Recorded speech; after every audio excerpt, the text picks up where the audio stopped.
She was worth 10 cattle and a jug of whiskey. That's what her father said. So she ran. Now she's bleeding out in a canyon, leg crushed, hunted like a coyote. The desert wants her bones. Her kin want her obedience. And the man who finds her, he wants neither. But he stops anyway, because some people you don't leave behind, not even when it'd be easier. Arizona Territory, 1879. The desert didn't kill quick. It killed slow, silent, like regret. Tala lay wedged between two furnace-hot boulders at the bottom of a dry gulch, her right leg crushed beneath a weight the earth had no intention of lifting. Blood had stopped flowing. It had baked brown into the dust. Her breath came in sharp little rattles, too dry for a scream, too raw for a prayer. The heat pulsed off the stone like fire sealed in rock. Even the cicadas had given up. She was 24, born down by the Gila River, in a settlement handed to her people after the raids, land that felt more like punishment than mercy. She knew hard soil, knew what it meant to survive without being wanted. But not like this. 3 nights ago, her father sold her to an old rancher with cracked teeth and dead eyes, said it was a good match, said it was time she stopped dreaming. So she ran, over dry creek beds, through moonlit scrub, her mother's hunting knife tucked in her waistband. She thought she was free. But freedom has a price. And it came with a slip of the foot and a fall into the canyon's jaws. Now she was trapped. No water, no shade, just the buzz of flies and the weight of a boulder that didn't care who she was or what she was running from. When the sound of hooves echoed between the canyon walls, she didn't believe it. Just the wind, or death come on horseback. But then they came again. Slower this time. Real. She forced her body upright, just enough to see the shimmer of a horse above. "Help," she rasped, barely a whisper. The man who heard it wasn't riding for salvation. Jed Flint was a scarred piece of the West, 38, burned dark by sun and war, his revolver low on his hip and his past trailing him like smoke. He didn't save folks, not anymore. Saving got people killed. He rode a gray mare named Bess, quiet, loyal, and the only living thing that hadn't disappointed him in years. He wasn't looking for trouble, but the desert didn't ask. He heard the voice. He didn't trust it. Ghosts had voices too. But then he saw her, half buried, half broken, her eyes locked on him. Not pleading, not broken, alive, angry. He should have left her. Hell, he almost did. But something in her stare said no one else ever came back for me, and something in him answered, I ain't everyone else. He swung off his horse and knelt beside her. How long? He asked. Since morning, she rasped. Maybe longer. He studied the rock. I pull this wrong, it'll snap. Then don't, she said, teeth clenched. He pushed, nothing. Reset, pushed again, muscles straining, the canyon holding its breath. With a grinding groan, the rock shifted. Her scream split the air, then silence. Jed caught her before she collapsed, fever already rising in her skin. She was all bone and heat and stubbornness. He ripped his sleeve and tied the wound. That'll hold. Why help me? She croaked. He looked at the blood on his hands. Guess I'm still figuring that out. She tried to stand. Fell. He lifted her clean and carried her to Bess. You got a name? He asked. Tala. Jed. They rode together, the canyon bleeding shadow behind them. He didn't ask who she was running from. He already knew the look. As they crossed into open land, the wind cooled. The trail home stretched long. He could have turned toward town, could have left her. But he didn't. When she asked where they were going, he simply said, My place. You'll heal there. And after? He didn't answer, Because for the first time in years, he didn't feel completely alone. If this hit you deep, don't just watch. Join the ride. Subscribe now for more wild, true-hearted Western tales. The canyon took her leg, but it couldn't take her fire. And this story's just getting started. Red Mesa Territory, Arizona, late evening, 1879. The fire cracked low in the hearth, casting flickers across the cabin walls like ghosts dancing in the smoke. Jed Flint sat near the door, boots planted, rifle leaned just within reach. Outside, the desert slept under silver moonlight, quiet as a held breath. Inside, it was still, except for the sound of her breathing. Tala lay curled on his cot, leg wrapped tight, body half limp from blood loss and fever. She hadn't spoken since he carried her through the door. Not because she couldn't, because she didn't trust the words not to crack. Jed didn't ask her for anything. Didn't offer soft talk. Just knelt beside her, checked the bandage, then sat back down and let the night settle around them like dust on dry boards. He wasn't used to company, wasn't sure he liked it.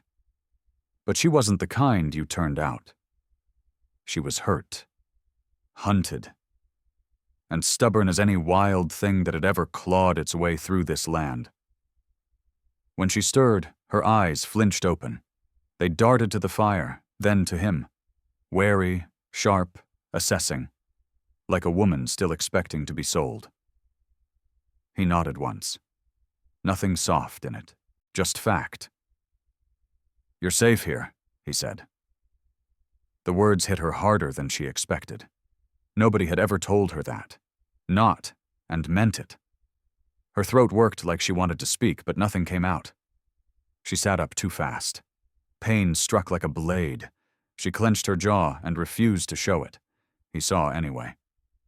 "Damn fool move," he muttered, standing to steady her. "I'm not helpless," she hissed. "Didn't say you were." He offered a hand. She didn't take it. Instead, she pushed herself upright, bracing against the edge of the cot. Her breath was shaky, but she held her chin up. "I can cook," she said. "Mend things. I ain't looking for charity." Jed scratched his beard, watching her like a man inspecting fence posts. "You'll do what you can when you can. Till then, you rest." Their eyes held a beat too long. Then she looked away. The silence returned, but it wasn't empty. It carried the weight of two people who'd seen too much and said too little for too long. She reached for the cup on the nightstand. Her hand brushed his. A jolt passed between them. Brief, sharp, real. He stood fast, grabbing the coffee tin like it had insulted him. "Fence line needs fixing," he mumbled, heading to the stove. Tala watched him through the steam, the way his shoulders moved, the limp in his left leg, subtle but there. He was carved from old wood and war, and every inch of him read like a man who'd stopped counting the days. When he stepped outside, the cold air bit him. The canyon was still, the stars sharp enough to cut. He took a breath.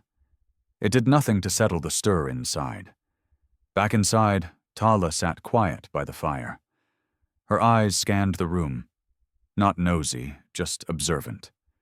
The tools hung straight. The rifles were cleaned, oiled. Everything had its place. Except her. She wasn't sure how long she'd be allowed to stay. But for tonight, that mattered less than the warmth and the quiet. Jed came back with wood and stacked it by the door. She spoke without looking up. "You live here alone?" "Long enough?" "Why?" He didn't answer at first. Then he sat down, poured 2 fingers of whiskey, and stared into the flame. "Got tired of burying people." Tala nodded, like she understood more than she let on. They didn't speak again that night, but when Jed laid the rifle near the door and Tala eased under the blanket, both knew the same truth. Neither one of them had planned for this. Neither one of them trusted it yet. But whatever had started down in that canyon wasn't over. Not by a long shot. Red Mesa Territory, Arizona. The next day. The desert gave nothing freely. Not shade, not water, not trust. So when Tala woke to the smell of coffee and the sharp bite of wood smoke, she didn't move right away. She just lay there, listening. The room creaked like old bones. A breeze cut through a gap in the logs, tugging at the blanket pulled over her legs. The fire had gone to coals, still glowing. Somewhere outside, a shovel scraped dirt. Birds chirped like they didn't know this land was trying to kill everything in it. Her leg throbbed, but the swelling had gone down. The pain wasn't blinding anymore. Just dull, insistent, like a reminder she was still alive. She turned her head slowly. Jed Flint stood near the stove, sleeves rolled, mug in hand. His coat hung from a nail, still damp from last night's storm. He didn't speak. Neither did she. He poured a second cup and set it on the crate beside her cot. "You look less dead," he said. She took the cup and sipped. It was bitter, strong, honest. "You didn't sleep," she said, her voice scratchy. "Didn't need to?" That was a lie. His eyes were half-lidded, shoulders heavy. But men like Jed didn't admit to needing much. Tala sat up, slow and stiff. The blanket slipped, revealing the wound, now wrapped clean and tight. She touched the bandage, then looked up at him. "You always fix strangers?" "No." She waited, but he didn't elaborate. He pulled a stool up, settled into it like someone used to silence. "You said your own people were chasing you." "My father," she said, tracing the rim of the cup. "Promised me to a rancher 3 times my age, called it duty. I called it what it was, being sold." Jed gave a short nod. No shock in his face, like he'd seen worse. Probably had. "You think they'll follow?" he asked. "They might. I ran hard, but they got horses, and men who don't like being told no by a woman." Jed didn't flinch. "If they come, they'll wish they hadn't." She looked at him, searching. "Why?" He met her gaze without blinking. "Because you're under my roof now." That sat between them like a promise carved into stone. She exhaled slowly. "You live like this long?" "Since the war." "You served?" He nodded once. "Scout, Union side." Her brow furrowed.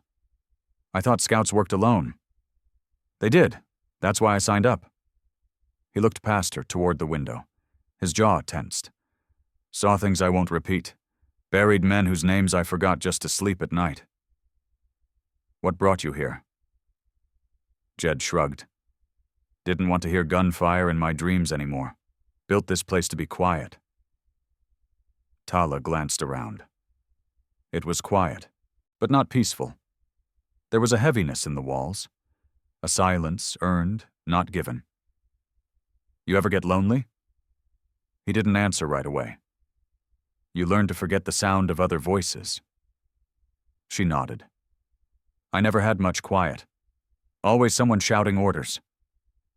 Jed stood and grabbed a small tin of jerky from the shelf, set it beside her. "Eat."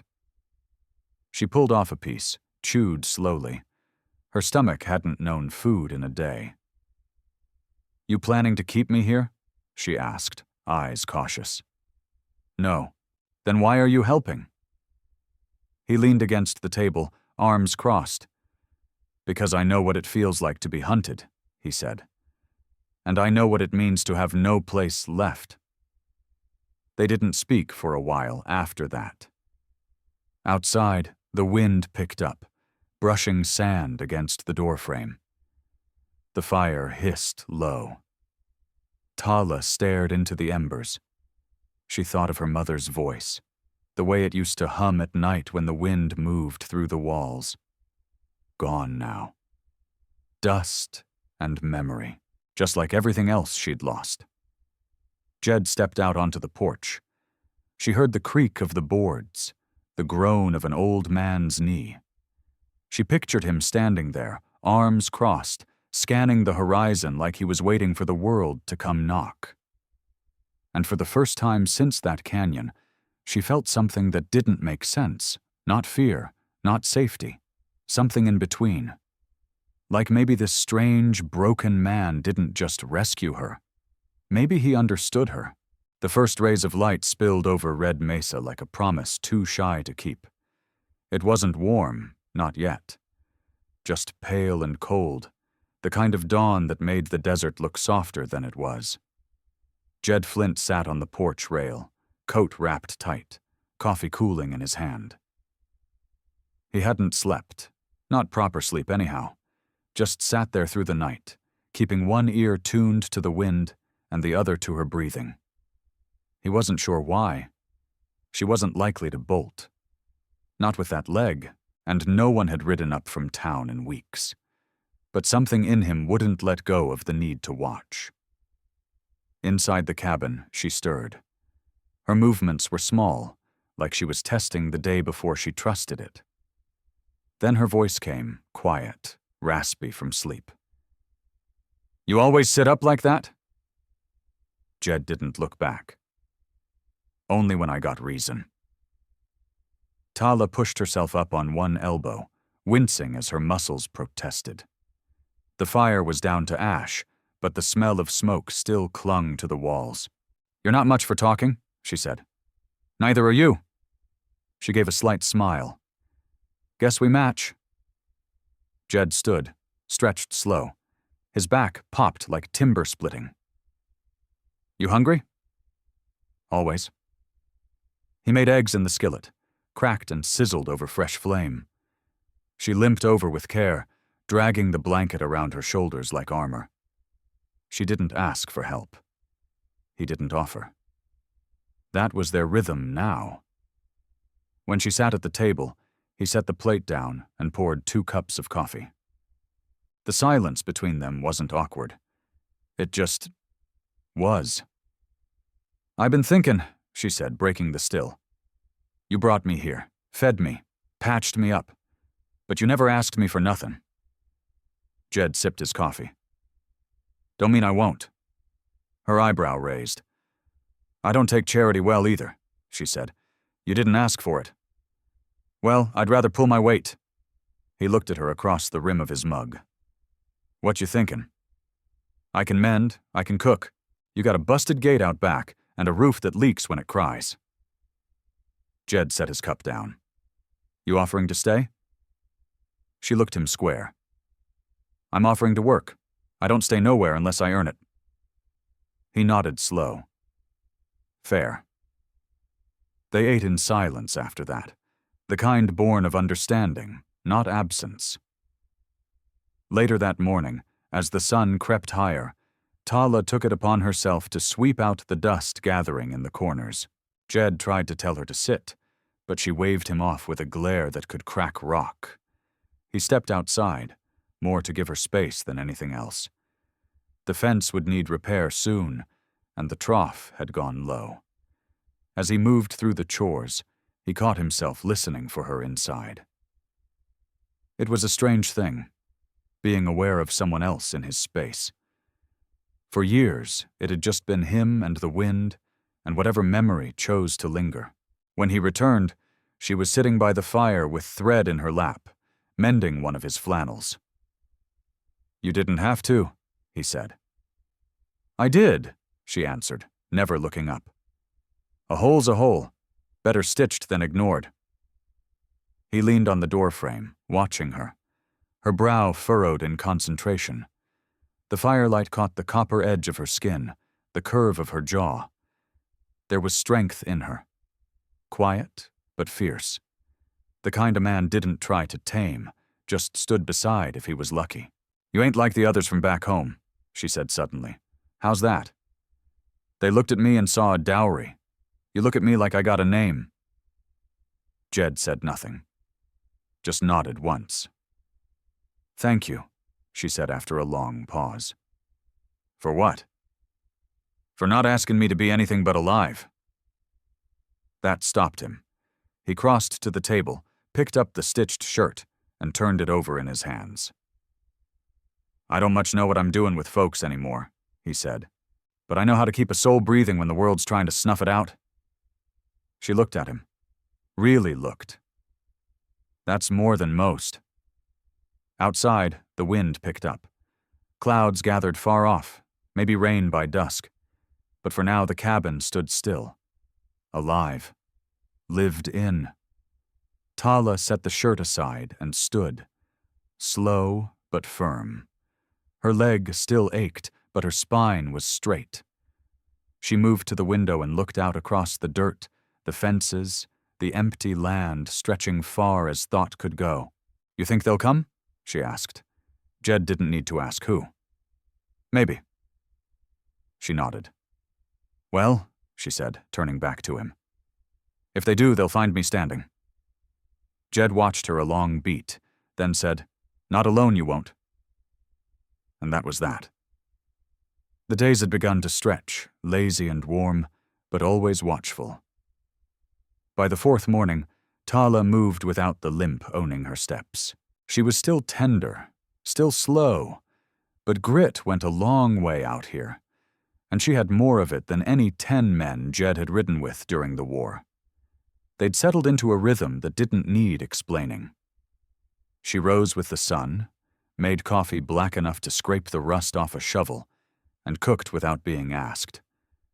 Jed split kindling, checked the traps along the north ridge, and patched the holes in the fence line one nail at a time. Neither of them called it living together. It wasn't that kind of arrangement, but it was something. That morning, Jed came back early from the eastern ridge, shirt damp with sweat, a streak of blood on his sleeve from a rabbit he'd skinned by hand. Tala met him at the porch. "You look like hell," she said. He grunted, dropping the carcass in the barrel by the shed. "You always this sweet in the morning?"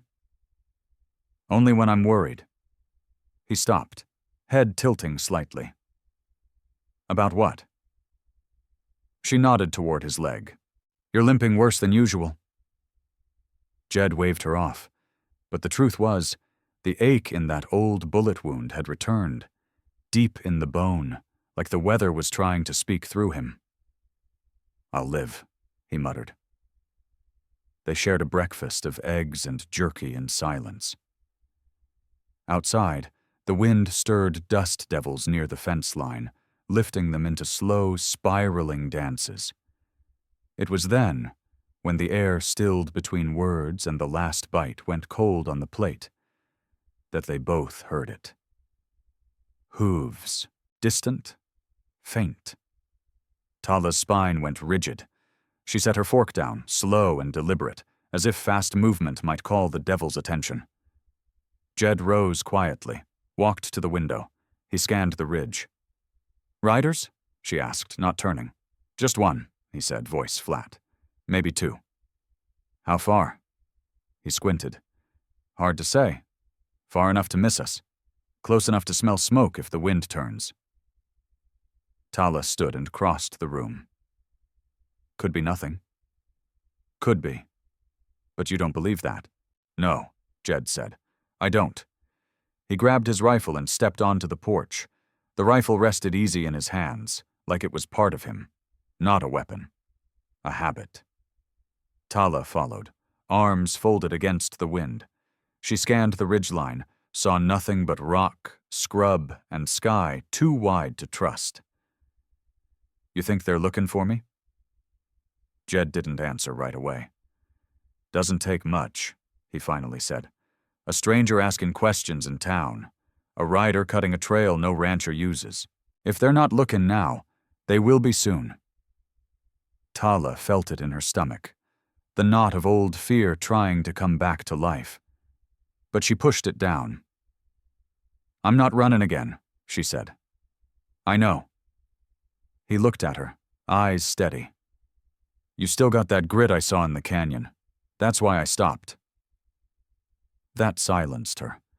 Not because it shocked her, but because it meant something. Something she hadn't let herself believe until now. That maybe, just maybe, this wasn't about debt or duty anymore. They stayed on the porch for a long time, watching the ridge until the sun climbed high enough to bleach the stones. The riders didn't come closer. Not that day. But the quiet between them had changed. That afternoon, Tala found Jed cleaning the rifle on the porch bench. He worked slow, deliberate, each motion practiced. She brought him coffee without asking and sat down beside him. "You see a lot of fights?" she asked. "Too many," he said. "You ever lose?" Jed paused. "Yeah, I did." He said no more. She leaned back against the post, arms crossed. "If they come, I won't hide." "I know." She looked at him, jaw set. "You'll fight for me?" He didn't flinch. "I already am." By nightfall, the wind had gone restless. It came whistling off the ridges, bending the mesquite trees until they groaned. A storm was coming, the kind that stripped bark off the world and left everything raw. Jed Flint knew it in his bones before the clouds even formed. He stood on the porch, watching the horizon turn the color of gunmetal. Lightning flashed far off, a pale vein across the sky. He could taste rain in the air. Cold, sharp, metallic. The land hadn't felt water in weeks, but the desert never welcomed change easily. Inside, Tala was packing the herbs she'd dried that morning, her hands working fast and careful. She'd learned his rhythms, the way he moved quiet when he was uneasy, the way his jaw worked when something was coming. "You can feel it too," she said softly. Jed nodded. "Storm'll hit hard. You'd best stay inside." She gave a half smile. "Where else would I go?" He didn't answer. He was thinking of the riders they'd seen that morning, the ones who never came closer, never went away. A storm meant cover. Cover meant movement. They'd come soon. He could feel it. By dusk, thunder rolled across the basin like cannon fire. The first drops hit hard, darkening the dirt to the color of blood. Jed barred the shutters and stoked the fire. Tala lit the lantern, its glow cutting through the gloom. For a moment, the cabin felt smaller than it had any right to be. Two people breathing the same air, trapped between silence and thunder. Then came a sound that didn't belong to the storm. A single, deliberate knock on the door. Jed froze. The knock came again, softer, measured. Tala's hand went to the knife at her belt. Her eyes flicked to him, steady but wide. Jed motioned her back, grabbed his rifle from beside the hearth, and stepped toward the door. "Who's there?" he called. A voice came through the rain. "Name's Silas Crow. Storm caught me off guard. I ain't asking for much, mister. Just a dry roof till it passes." Jed hesitated. Strangers didn't wander this far north without reason. He opened the door a crack. A man stood there, soaked through, hat low over his eyes, rain dripping from the brim. He wore a slicker too clean for a drifter, and boots that hadn't walked far. "Travelin' light," Jed said flatly. "Only fools travel heavy in this weather," Crow replied, smiling thinly. Jed stepped aside. "You can come in. Fire's on." Tala's hand tightened on her knife. Jed gave her a look. "Stay still." Crow entered slow, eyes scanning the cabin. He took off his hat, slicking the rain from his hair, and gave Tala one long, too curious look before turning back to Jed. "Much obliged," he said. Jed didn't answer. He set a tin cup down and poured coffee. "You riding alone?" "For now." "That so?" Crow smiled, but it didn't reach his eyes. "World's full of ghosts, friend. Easier not to count company." He sat near the fire, letting the steam rise from his coat. Tala kept to the far corner, sewing a tear in her sleeve that didn't need fixing. Jed's gaze stayed on the man, unmoving. Crow broke the silence first. "You got good ground here. Quiet. Hidden. Ain't many places like that left." "Quiet's the point," Jed said. "I reckon it is." Crow leaned back. "Storm'll wash away a lot tonight. Tracks, too." Jed's hand tightened around his cup. "Tracks?" Crow met his eyes. "You ever notice how the land remembers what it shouldn't?" The tension sat thick as smoke. Thunder cracked again, shaking the windows. Crow smiled faintly. "Ain't no harm meant. Just talkin'." Jed stood. "Talk less." The stranger laughed under his breath but didn't argue. He took the cup, sipped, and let the silence fill in the rest. Tala could feel the weight of him, something wrong under the surface, something too smooth to be honest. When she caught his gaze, her blood ran cold. He knew her. Maybe not by name, but he knew. Hours passed slow. Rain hammered the roof, water dripping through the seams. Jed sat with his rifle across his knees, eyes half-lidded but never leaving Crow. At some point, the man stood, stretched, and walked to the window. "Storm's breaking," he said. "I'll be gone come first light." Jed didn't reply. He just said, "You sleep on the floor." Crow smirked. "Wouldn't dream of taking your cot." When the man finally lay down, Jed stayed up. He could feel the wrongness crawling under his skin. A stranger asking shelter in a storm wasn't new, but this one had too many teeth behind his smile. Sometime after midnight, the thunder eased. The rain softened to a hiss. And then, nothing. When Jed stepped outside at dawn, the world looked scrubbed clean. Crow was gone. So were the hoof prints. But a single coin lay on the porch, fresh, silver, stamped with a rancher's crest from down near Gila Bend. The same mark burned into the hide of the man who was supposed to marry Tala.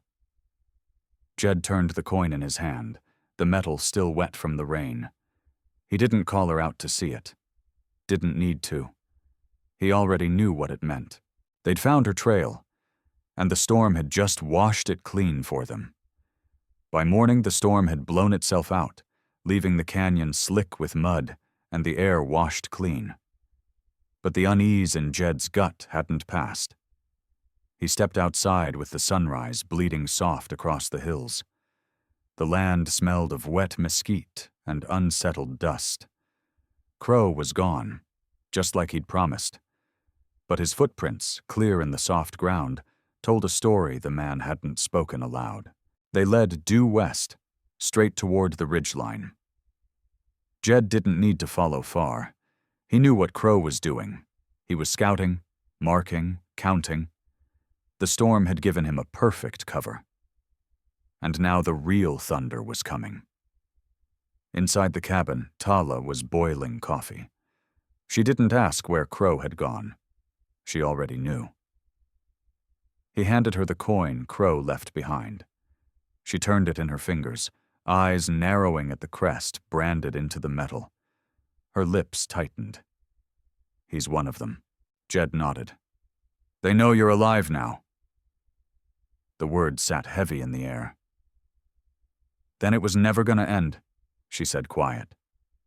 "Even if I ran till my feet bled." Jed's voice was like gravel. "You're not running anymore." They worked through the morning without speaking much. She fed the chickens, pulled water. He patched the outer shutters, checked the rifle oil. A quiet rhythm, same as always. But now their movements had a charge to them, like the air before a lightning strike. When noon rolled around, Jed climbed the ridge with his spyglass. What he saw turned his blood cold. 3 riders, black silhouettes against the red earth, just sitting horses on the high ridge. One of them was Crow. The others, bigger men, rifles slung over shoulders, watching, waiting. Jed rode back slow. "They're here," he said, "and they ain't hiding." Tala looked up from the stitching in her lap. "How many?" "3 for now." "They'll come at night?" "No," he said, jaw tight. "They want us to see 'em first. Break us down slow." The sun dipped lower. By dusk, the air grew still, unnaturally still, as if the desert was holding its breath. And then the riders came. 3 of them, cutting a dark path through the basin, horses moving like shadows across rust-colored stone. They didn't yell, didn't charge. They just rode in calm and cold, like men coming to claim what they thought was already theirs. Jed was on the porch when they came to a stop, rifle laid flat across his lap. Tala stood just behind the door, revolver in hand, heart pounding but eyes steady. Crow tipped his hat. "Evening, Flint." Jed didn't answer. Crow looked past him toward the shadow in the cabin. "You got something don't belong to you." Jed's voice was flat. "She ain't a thing." "She's property, marked and sold," the other man growled, broad-shouldered, face red with the kind of pride that curdled in a man too long. "The Hale girl was promised to my employer. He means to collect." Tala stepped forward now, her voice clear as a bell. "I was promised by a father who traded me like cattle. That man has no claim over me." Crow raised a brow. "Doesn't matter, sweetheart. Folks pay for what they own, and if you're still breathing, someone's losing money." Jed stood now, full height, rifle firm in his grip. "She belongs nowhere but where she chooses," he said, "and she chose to stay here." Crow's eyes went cold. "Then you're making this bigger than it has to be." Jed's face didn't flinch. "It's already big enough." There was a long pause. Wind stirred the grass. A hawk screamed high above the canyon wall. Crow leaned forward in his saddle. "We'll be back tomorrow. I suggest you pack her up by then." Jed didn't blink. "Then tomorrow you'll see just how stubborn a man can be when he's already lost everything." The men turned and rode off. Dust curled behind them in the low light. Tala let out a breath she hadn't realized she was holding. Jed turned to her. "We've got till dawn." She looked him square in the eye. "Then we make it count." The sun had barely lifted when Jed rolled the last barrel against the door and wedged the beam tight. Every window was shuttered, every crack stuffed with cloth or wool. The cabin, once a quiet refuge, now looked like a place bracing for a war. Outside, the land was silent, but not at peace. Tala stood in the center of the room, revolver in hand, the same one he'd cleaned and reloaded before breakfast. Her hands were steady, but her chest rose and fell with deep, measured breaths. Not fear, readiness. He watched her a long moment. The lines of her face had changed since that first day in the canyon. The raw desperation was gone. What remained was sharper, steel honed by fire. "You ever shoot a man?" he asked, not unkind. She met his gaze. "Not yet."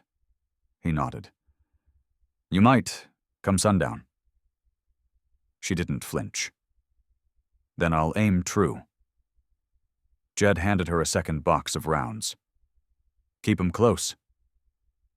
All morning they worked together, tearing apart furniture to make barricades, filling pouches with water and jerky, positioning oil lamps in corners that might go dark when the bullets started flying. At one point, she brushed his shoulder passing by. Neither of them spoke of it, but they felt it, like a match struck in a cave. Brief, bright, unignorable. Around midday, Jed stopped sharpening his knife and looked at her. "You know, you still got a window." She frowned. "What window?" He jerked his chin toward the trap door beneath the rug. "The crawl space leads to the arroyo out back. You slip out at dusk, ride Bess, be gone by nightfall. They'll chase me, not you." Tala looked at him like he'd insulted her. "You think I'd leave you here alone, after what we built?" "We didn't build nothing yet," he muttered. "We built trust," she said. "We built a line neither of us crossed till now." Jed swallowed, hard. "Tala, you dragged me out of that canyon when no one else would have looked twice. You fixed my leg, gave me a place to breathe. That matters." Her voice cracked, not from fear, but conviction. "You're not dying here, not without me beside you." He nodded once, tightly. Then we hold together. Dusk came slow and red, crawling across the sky like spilled blood. They ate little, just beans and a hard biscuit, then took their positions. Jed near the front window, rifle at the ready. Tala just behind him, crouched near the pantry wall, revolver close. The light died. The silence deepened. Then came the hooves. 3 riders again, same as before. But this time, they didn't knock. They came straight for the cabin, quiet and sure, like men certain of their prize. Jed aimed slow and sure, finger loose on the trigger. But the riders didn't fire. Instead, they dismounted and fanned out, one circling left, one staying center, one slipping toward the rear. "They're splitting," he whispered. Tala's breath was steady. "Let them. We don't split." A moment later, the back door shook. Then again, someone testing the hinges. Jed moved fast, fluid. He didn't fight like a man defending a home. He moved like a scout again. Silent. Precise. He fired one shot through the back wall. A yelp answered. A pause. Then hell broke loose. Gunfire erupted from the front. Wood splintered, the air filled with smoke and shouting. Jed dropped one through the window, the man's scream muffled by dirt. Tala fired too. Twice. Her second shot hit something. Someone. She didn't stop to think. She just reloaded.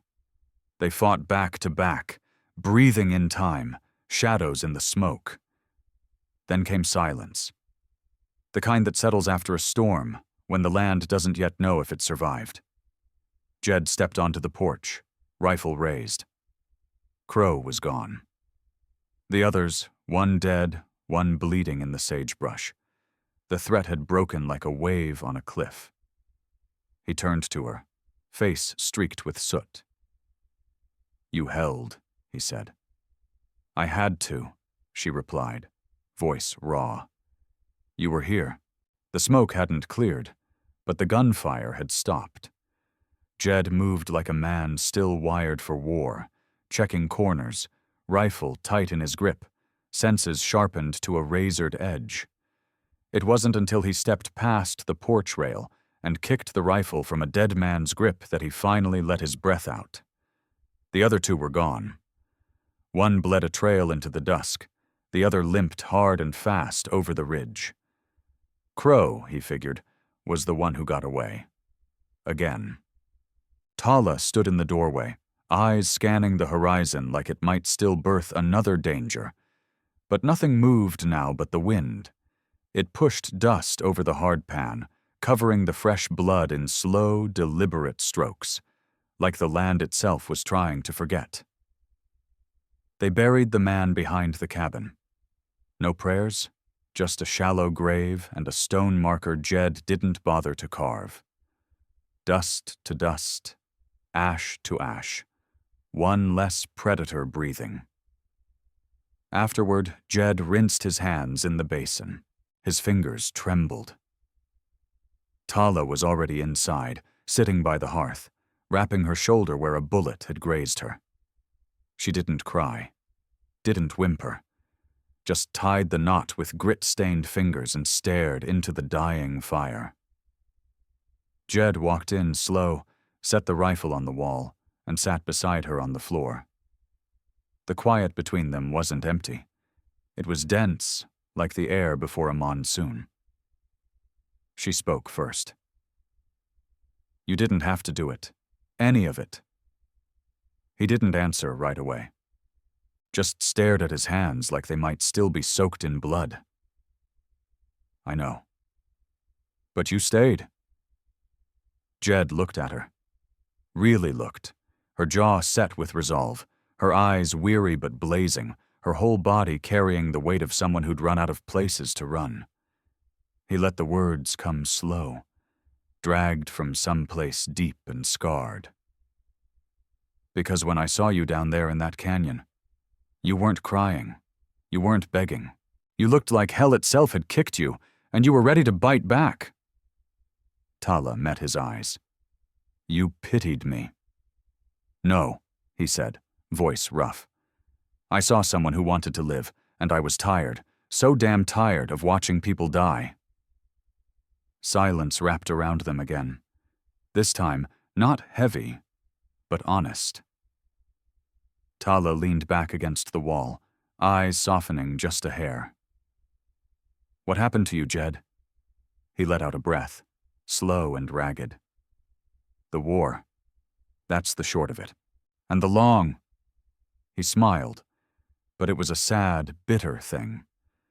I stopped carrying names after the 6th man I buried, stopped speaking God's name after the 9th. I came out of that war more shadow than man. Figured I'd ride out my days in silence, with nothing but ghosts for company. She reached over, took his hand. It wasn't a romantic gesture. It was solidarity.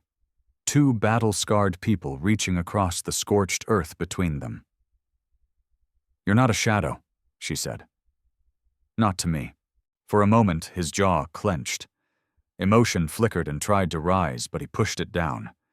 Still, her words landed. He heard them, felt them. I don't know what this is between us, he said, but it ain't pity, and it sure as hell ain't obligation. I know, she said quietly. That's why I'm still here. Outside, coyotes howled somewhere beyond the ridge. The desert was settling again. But inside that cabin, something had shifted. Something small but unshakable. Later, they sat side by side in silence, their shoulders brushing. The fire burned low. The fear had passed, but something else remained. A raw, quiet tether between them. No longer rescuer and runaway. Just two souls, bloody but breathing, who'd chosen to stay. Spring came late to the high desert that year. It didn't announce itself with flowers or birdsong, just a slow easing of the cold, a shift in the light. The wind blew softer. The earth began to breathe again. Jed noticed it one morning when he stepped outside and saw a patch of green pushing up through the frost-bitten soil near the porch. Not much, just a sprig of wild grass. But it was alive. Inside the cabin, Tala was boiling water for coffee. Her arm, still healing from the grazing shot, moved stiffly but sure. Her hair was braided tight today, with bits of blue and bone woven through. Apache colors. Her colors. Something growing out front, he said, stepping back in. She didn't look up. Told you this land ain't dead. Jed poured a cup, took a sip, then sat at the table with a grunt. His body still carried the ache of that night, the kind of soreness that came not just from violence, but from carrying too much of the past. Tala joined him, her eyes tired but light. You ever think about leaving? She asked. He blinked. This place? She nodded. He looked toward the window, where the morning light spilled gold over the dry hills. Used to. Figured I'd ride till the guilt gave up on chasing me. Did it? No, he said, but you made me stop running. They sat with that for a long moment. No music, no sermon, just the hush of two people who had earned their silence. Later, they saddled up Bess and rode out to the edge of the ridge, the same spot where he'd once watched storms roll over the canyon. But now, the air felt different. The land hadn't changed, not really. But he had. They had. Below them, the basin stretched out like a promise. A river curled faintly in the distance, silver in the sun. New grass tickled the horses' hooves. The world looked wide again, instead of closing in. Tala leaned forward in her saddle. That's the place I told you about. Past those hills, where my people camped before the soldiers came. Jed watched her. You want to go back? I don't know if I belong there, she said. But I need to see it. Need to know it still remembers me. He nodded. Then we go. She turned to him. We? Yeah, he said. Ain't got much reason to stay if you're not in it. She smiled. Not wide, not loud. Just soft. True. By sundown they packed what they could. Left the rest, the broken chair, the patched curtains, the memories that didn't belong to the land. As the cabin shrank behind them, neither looked back. The trail ahead wasn't marked. There was no map for healing, no compass for the kind of grief they both carried. But they rode side by side, and that was enough. And somewhere in the distance, beyond the dust and the hard pan and the years they'd lost, a hawk cried out into the sky. Not a warning, a call. For the first time in a long time, Jed Flint answered it. Not with fear, but with hope. End of the story. And now, dear reader, I ask you, what would you choose if given one last shot at redemption? Would you ride toward it, or let it pass by?